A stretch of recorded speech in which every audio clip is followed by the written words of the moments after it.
Welcome back to Nasdaq Trade Talks. I'm Jill Malandrino, Global Markets Reporter at Nasdaq. We're coming to you live from Inside ETFs in Hollywood, Florida. And joining me on set, we have Irv Rosenzweig. He is the President and Chief Investment Officer of RZ Wealth. We're going to take a look at registered investment advisors and how they're adding value when the era of passive investing can do no wrong. Irv, it's great to see you as always. And I love this conversation with you because you're an advocate for RIAs. And in this time of passive investing really can't do wrong, although we saw some volatility come back into the market. Sure. How important is that relationship with an IRA and their clients? It's real important. I mean, yes, investments are becoming commoditized. We're seeing that now. There's product now for pretty much every angle or nuance that you want to go into. So it's a matter of being able to use that product and not necessarily push performance, but really look at the advice aspect of things. It was interesting. I was talking to Jill earlier in the sense that Matt Hogan and Dave Noddick focused on advisor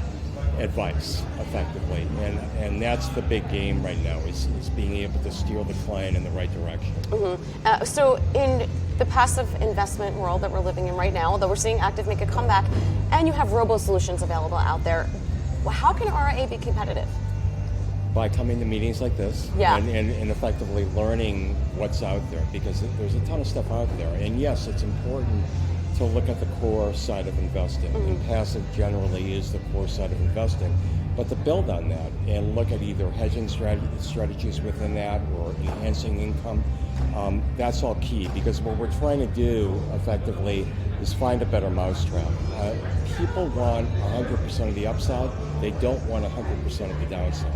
And if we can find a way through products and through strategy and through knowledge of giving them a lot of the upside or most of the upside and a lot less of the downside, that's where we're going to add value, that and the area of advice. So passive and index style investments, that is a part of your business and investment models at RZ Wealth, trying to find that balance. You want to standardize a benchmark. I mean, honestly, that's what's wrong with maybe a minority of advisors out there. They may create their own benchmark. And people don't necessarily know how they're doing. So we want to look at the S&P 500 on a total return basis. But then when we're adding bonds, or we're adding international, or we're adding bonds, we're adding real assets, that's going to skew relative to the underlying. But you still want to look at the underlying. You still want to look at the benchmark on a total return basis. And it's like, where are you relative to that? Are you performing on that metric?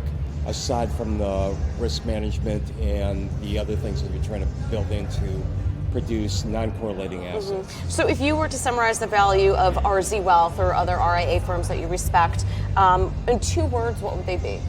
Knowledge and creativity in that sense. Because again, coming down here, if you look at our website, you're going to see that we're big on certifications. I'm a CFP, CHFC, CLU, CRPS, accredited investment fiduciary. How do you remember all those titles? I don't. I think I forgot 1 or 2. But essentially, you want to have your skills honed so that you're doing right, for the client. Yeah. Well, knowledge is important because, and you and I have spoken about this before. Right. There's a generation of traders and advisors out there who have never traded through high interest rates or through a bear market. Look what happened in fourth quarter of 2018. Took rates up a bit and the market fell apart. That was only 1 quarter. They've never traded or advised through a prolonged bear market, a recession, a down cycle. Yeah, I agree. And that might be the problem with being 100% passive and not really looking at a hedging component or a bond component or a defined maturity component, because all is well and good except for the timing aspect. When do you need these money? When do you need this money? Is it college education? Because you don't want to go through another black swan event and decide, I can't retire right now. I can't send my kid through college right now. So we're trying to get the knowledge at RZ Wealth to avoid that. Right. I understand the growth of robo-advisors and the do-it-yourself mentality and dipping your toes into the market, which is a good thing. But again, those models have been out there, and we've never experienced a cycle like that before. So I'm glad that you do preach the value of RIAs because it's really important. All right, Irv, great to see you as always. Thanks so much for joining us. And thank you for joining me on Trade Talks. I'm Jill